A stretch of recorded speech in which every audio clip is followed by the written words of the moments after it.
Étienne Monique, vous êtes la présidente de l'association Galao de Botte. Alors, dans un premier temps, vous allez nous présenter un peu cette association et puis dans un deuxième temps, nous donner un peu les motivations de tel débat ce soir. Alors oui, Étienne Monique, présidente de l'association Galao de Botte. C'est une association qui existe depuis 2011. Nous sommes une association culturelle de quartier. Nous intervenons dans la maison de quartier de Galao, située entre Morin et Choisy. Nous avions comme objectif, c'est de développer des activités culturelles, éducatives et environnementales, ainsi que de nourrir les liens entre les différentes générations, et aussi de développer des activités liées à la petite enfance.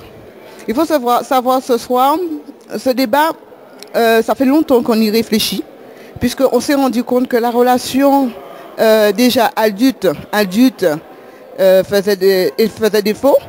Et la relation adulte-enfant encore en faisait plus. Moi, je travaille dans le milieu de l'animation.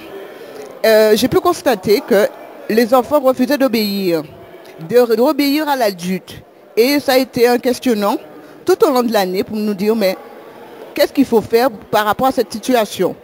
Alors, nous avons fait intervenir Marilyn Averne, une éducatrice spécialisée, qui nous disait, effectivement, pourquoi ne pas monter un projet, une conférence débat, avec des intervenants professionnels qui répondraient justement à cette question.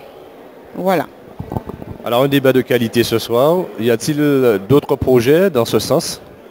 Oui, il faut savoir que c'est une première. C'est-à-dire que nous essayons quand même de pas faire face, comment vous expliquer ça? C'est-à-dire de nous intéresser aux problématiques de société que nous rencontrons.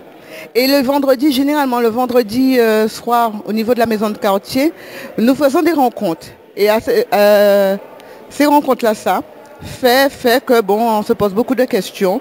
Et après, on met sous forme d'activité ou bien sous forme de projet. Et je pense qu'après cette première conférence, on aura encore d'autres idées et d'autres interventions avec des professionnels pour permettre à la population, que ce soit la population ou bien les intervenants ou autres, de comprendre la démarche véritable de ce qu'on veut faire, c'est-à-dire pas résoudre les problèmes, puisque les problèmes sont là, ils sont difficilement à résoudre, mais d'apporter peut-être des pistes de réflexion par rapport à cette